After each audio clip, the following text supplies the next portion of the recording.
নমস্কার বন্ধুরা, আমি সুশোভন আর আপনারা দেখছেন অদ্ভুত অথচ বাস্তব। কল্পনা করুন এমন একটা যুদ্ধক্ষেত্র যেখানে শত্রুপক্ষ তাদের সবচেয়ে শক্তিশালী রেডার অন করলেই মৃত্যু নিশ্চিত, আর রেডার অফ করলে তারা সম্পূর্ণ অন্ধ। ভাবুন তো, এমন একটা কমিউনিকেশন সিস্টেম যা পৃথিবীর কোনো সুপার কম্পিউটার তো দূর, খোদ এলিয়েন টেকনোলজি দিয়েও হ্যাক করা অসম্ভব। হ্যাঁ বন্ধুরা, ভারত আজ ঠিক এই জায়গাতেই দাঁড়িয়ে আছে। আজকের পর্বে আমরা এমন দুটো ব্রেক থ্রু নিয়ে আলোচনা করব যা গ্লোবাল জিওপলিটিক্সে ভারতের দাপট কয়েক গুণ বাড়িয়ে দিয়েছে। একদিকে ডিআরডিও তৈরি রুদ্রম 2 মিসাইল, যার গতি শব্দের চেয়ে প্রায় 5.5 গুণ বেশি, আর অন্যদিকে ভারতের নিজস্ব কোয়ান্টাম কমিউনিকেশন নেটওয়ার্ক, যা এখন সরাসরি ইন্ডিয়ান আর্মি এবং নেভির হাতে পৌঁছাতে চলেছে। বন্ধুরা, স্ক্রিনে এই হেডলাইনটি দেখুন। এখানে পরিষ্কার বলা হয়েছে যে রুদ্রম 2 এর final validation trial successful complete হয়েছে, অর্থাৎ শত্রু রেডারের জোম এখন পুরোপুরি যুদ্ধের জন্য প্রস্তুত। আজ আমরা এর গভীরে গিয়ে বুঝব কেন এই দুটি টেকনোলজি আজকের প্রতিবেশী দেশগুলোর রাতের ঘুম কেড়ে নিয়েছে। বন্ধুরা, জিওপলিটিক্সে একটা কথা খুব প্রচলিত, ইনফরমেশন ইজ পাওয়ার। কিন্তু আধুনিক যুদ্ধক্ষেত্রে এই ইনফরমেশন বা তথ্য পাওয়ার সবচেয়ে বড় মাধ্যম হলো শক্তিশালী রেডার। রুদ্রম 2 হলো ভারতের সেই ব্রহ্মাস্ত্র যা শত্রুর এই তথ্য পাওয়ার ক্ষমতাকেই গোড়া থেকে উপড়ে ফেলে। এটি একটি সম্পূর্ণ দেশীয় প্রযুক্তিতে তৈরি ইন্ডিজেনাস অ্যান্টি রেডিয়েশন মিসাইল। এখন প্রশ্ন হলো, এই অ্যান্টি রেডিয়েশন বিষয়টা আসলে কি? দেখুন, সাধারণ মিসাইলগুলো সাধারণত হিট সিগনেচার বা জিপিএস কোঅর্ডিনেট ব্যবহার করে লক্ষ্যে পৌঁছায়, কিন্তু রুদ্রম 2 কাজ করে সম্পূর্ণ ভিন্ন এক নীতিতে, যাকে বলা হয় রেডিও ফ্রিকোয়েন্সি ট্র্যাকিং। শত্রু যখন তাদের এয়ার ডিফেন্স সিস্টেম বা বড় কোনো সার্ভাইলেন্স রেডার অন করে, তখন আকাশসীমায় নজরদারির জন্য সেখান থেকে অনবরত শক্তিশালী ইলেকট্রোম্যাগনেটিক রেডিয়েশন বা তরল বের হতে থাকে। রুদ্রম 2 ঠিক শিকারি ঈগলের মতো সেই রেডিয়েশন বা সংকেতকে চিনে নেয় এবং সেই অদৃশ্য সূত্র ধরেই ঠিক আস্তানায় গিয়ে আঘাত হানে। স্ক্রিনে এই আর্টিকেলের টেকনিক্যাল ডেটাগুলো একবার লক্ষ্য করুন। রুদ্রম 2 এর স্ট্রাইকিং রেঞ্জ 300 থেকে 350 কিলোমিটার পর্যন্ত বিস্তৃত, কিন্তু যেটা সবচেয়ে বেশি চমকপ্রদ সেটা হলো এর গতি। এটি অবিশ্বাস্য 5.5 ম্যাক গতিতে ছুটতে পারে। সহজ ভাষায় বললে এটি শব্দের চেয়েও প্রায় 5 গুণ বেশি দ্রুত, অর্থাৎ এটি একটি হাইপারসনিক স্পিড অর্জন করতে সক্ষম। একবার কল্পনা করুন, সীমান্ত থেকে 350 কিলোমিটার ভেতরে বসে থাকা শত্রুর রেডার অপারেটররা যখন বুঝতে পারবে যে তাদের সিস্টেমে কোনো বিপদ ধরা পড়েছে, ততক্ষণে এই মিসাইল তার মাথায় এসে পড়বে। পালানোর বা সিস্টেম অফ করার সময়টুকুও তারা পাবে না। বন্ধুরা, এবার আসি সবচেয়ে গুরুত্বপূর্ণ পয়েন্টে। আপনারা হয়তো ভাবছেন, শত্রু যদি চালাকি করে আমাদের মিসাইল ধেয়ে আসতে দেখে রেডার অফ করে দেয় তাহলে কি হবে? মিসাইল কি লক্ষ্যভ্রষ্ট হবে? এখানেই ভারতের এই মিসাইলের আসল কারিশমা লুকিয়ে আছে। রুদ্রম 2 এর ভেতরে ব্যবহার করা হয়েছে অত্যন্ত আধুনিক প্যাসিভ রেডার হোমিং টেকনোলজি। এর বিশেষত্ব হলো, যদি শত্রু তাদের রেডার সাময়িকভাবে বন্ধও করে দেয়, তবুও রেডারের হার্ডওয়্যার এবং অ্যান্টেনার ভেতরে যে সামান্য অবশিষ্টাংশ রেসিডুয়াল রেডিয়েশন থাকে, রুদ্রম 2 এর সেন্সার সেটাকেও চিনে নেওয়ার ক্ষমতা রাখে।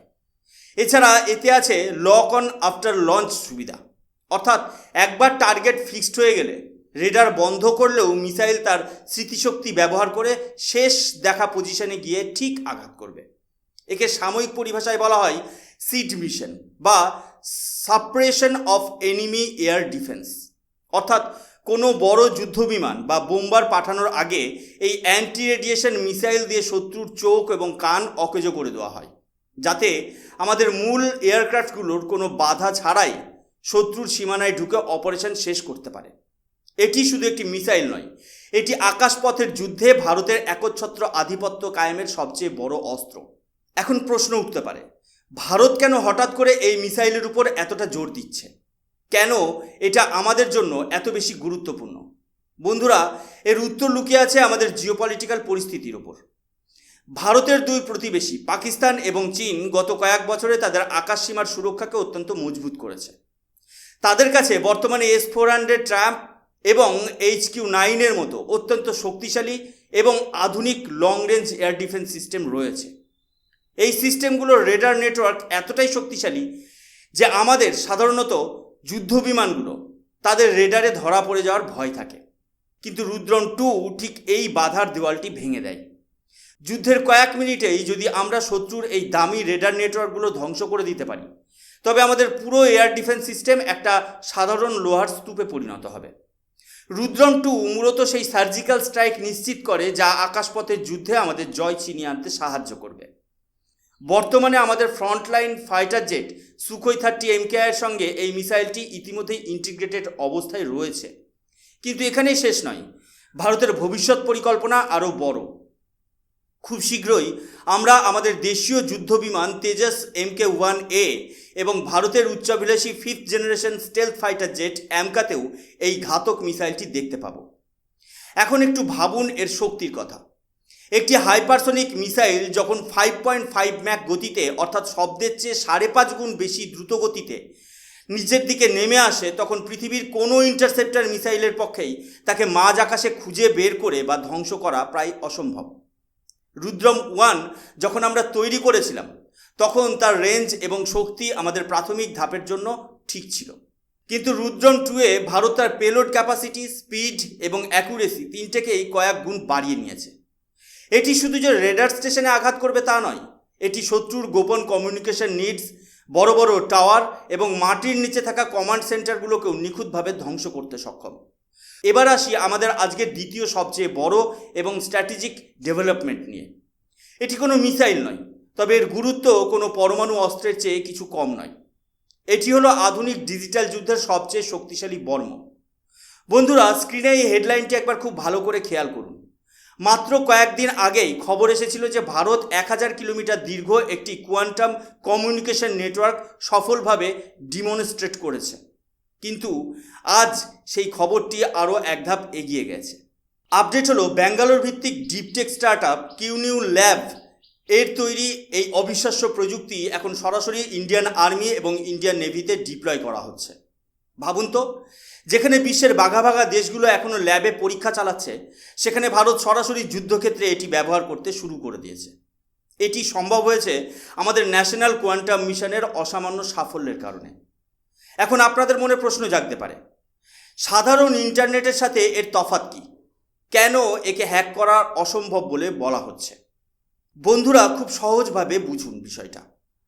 সাধারণত আমরা যখন ডিজিটাল মাধ্যমে কথা বলি বা কোনো মেসেজ পাঠাই, সেই ডেটাগুলো ইলেকট্রনিক সিগন্যাল বা বিট আকারে প্রবাহিত হয়।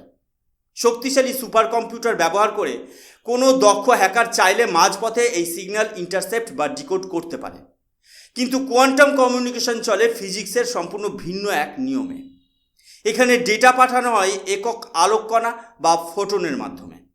একে বলা হয় কোয়ান্টাম কি ডিস্ট্রিবিউশন। এর বিশেষত্ব হলো কোয়ান্টাম ফিজিক্সের নিয়ম অনুযায়ী কোনো ফোটন কণা যখন ভ্রমণ করে তখন তাকে পর্যবেক্ষণ করার চেষ্টা করলেই তার ধর্ম বা অবস্থা বদলে যায়। অর্থাৎ যদি কোনো শত্রুপক্ষ বা হ্যাকার মাঝপথে এই সিগন্যালটি দেখার বা চুরি করার চেষ্টা করে, তবে সেই ফোটন কণাগুলোর অবস্থা সাথে সাথে পরিবর্তিত হয়ে যাবে। এর ফলে সেন্ডার এবং রিসিভার অর্থাৎ আমাদের সেনাবাহিনী তৎক্ষণাৎ বুঝে যাবে যে কেউ তাদের সিগন্যালে আড়ি পাতার চেষ্টা করছে এবং সেই গোপন কি স্বয়ংক্রিয়ভাবে বাতিল হয়ে যাবে। এটি হলো লজিক্যালি আনব্রেকেবল এনক্রিপশন। ভারতীয় নৌবাহিনীর জন্য এটি কেন একটি লাইফ সেভার? সমুদ্রের অতল গভীরে যখন আমাদের নিউক্লিয়ার সাবমেরিনস বা যুদ্ধ জাহাজগুলো থাকে, তখন তাদের সাথে সদর দপ্তরের যোগাযোগ রাখা অত্যন্ত সংবেদনশীল কাজ। শত্রুপক্ষ সবসময় চেষ্টা করে সেই সিগন্যাল ডিকোড করে আমাদের সাবমেরিনের অবস্থান জেনে নিতে। কিন্তু এই 1000 কিলোমিটারের কোয়ান্টাম নেটওয়ার্ক ভারতকে এমন এক সুরক্ষা কবচ দিয়েছে যা ভেদ করার প্রযুক্তি আজ পর্যন্ত পৃথিবীর কোনো হ্যাকারের কাছে নেই। বন্ধুরা, আজকের এই দুটি খবরকে যদি আপনারা একটু গভীরভাবে বিশ্লেষণ করে দেখেন, তবে একটি বিষয় পরিষ্কার হয়ে যাবে। ভারত এখন আর কেবল রক্ষণাত্মক দেশ নয়, বরং ডিফেন্সের ক্ষেত্রে ভারত এখন অত্যন্ত আক্রমণাত্মক এবং স্বাবলম্বী হওয়ার পথে। বিষয়টি একটু তলিয়ে ভাবুন। একদিকে রুদ্রম 2 দিয়ে আমরা শত্রুর আকাশসীমার চোখ অর্থাৎ তাদের রেডার নেটওয়ার্ক উপড়ে ফেলার ক্ষমতা অর্জন করছি, আর অন্যদিকে এই কোয়ান্টাম নেটওয়ার্ক দিয়ে আমরা আমাদের নিজেদের কান ও মুখকে এমনভাবে সুরক্ষিত করছি যা পৃথিবীর কোনো শক্তির পক্ষে শোনা বা বোঝা সম্ভব নয়।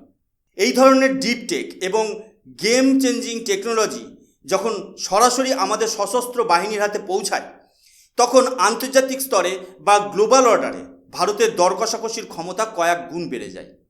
আজ আমাদের আর অন্য দেশের তৈরি প্রযুক্তির জন্য চাতক পাখির মতো বসে থাকতে হয় না। আজকের দিনে দাঁড়িয়ে যখন আমরা ইউক্রেন রাশিয়া কিংবা ইসরায়েল ইরান যুদ্ধের দিকে তাকাই, তখন একটা বিষয় স্পষ্ট হয়ে যায়। আধুনিক যুদ্ধ এখন আর কেবল কতগুলো ট্যাঙ্ক বা পদাতিক সৈন্য দিয়ে জেতা যায় না। বর্তমান যুদ্ধ হলো ইলেকট্রনিক ওয়ারফেয়ার এবং সাইবার নিরাপত্তার যুগ। ড্রোনের ব্যবহার এবং সিগন্যাল জ্যামিং যেভাবে যুদ্ধক্ষেত্রের সমীকরণ বদলে দিচ্ছে, সেখানে ভারতের এই অগ্রগতি অত্যন্ত তাৎপর্যপূর্ণ। আমাদের দেশ এখন শুধু যে বিদেশের থেকে দামি অস্ত্র কিনছে তা নয়, বরং আমরা এখন এমন সব নেক্সট জেন টেকনোলজি তৈরি করছি যা বিশ্বের যে কোনো উন্নত দেশের প্রযুক্তির সাথে টক্কর দিতে পারে। এই স্বনির্ভরতা ভারতকে কেবল দক্ষিণ এশিয়ায় নয়, বরং সমগ্র বিশ্বের প্রতিরক্ষা মানচিত্রে এক নতুন উচ্চতায় নিয়ে যাচ্ছে। বন্ধু রাষ্ট্ররা এখন আমাদের প্রযুক্তির প্রতি আগ্রহী হচ্ছে, আর শত্রুপক্ষ ভারতকে নিয়ে পা ফেলার আগে দুবার ভাবছে। ভারতের এই বিবর্তন অদ্ভুত হলেও এটাই বর্তমান সময়ের সবচেয়ে বড় বাস্তব।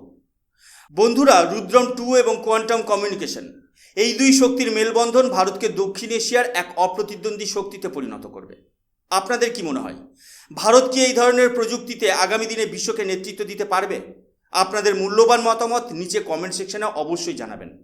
ভিডিওটি ভালো লাগলে লাইক করুন এবং বন্ধুদের সাথে শেয়ার করে ভারতীয় ইঞ্জিনিয়ার এবং বিজ্ঞানীদের এই অবিশ্বাস্য সাফল্যের কথা সবাইকে জানান। দেখা হচ্ছে পরবর্তী পর্বে জিওপলিটিক্সের আরও একটি রোমাঞ্চকর বিষয় নিয়ে। ততক্ষণ পর্যন্ত ভালো থাকবেন, সুস্থ থাকবেন। জয় হিন্দ, বন্দে মাতরম, ভারত মাতা কি জয়।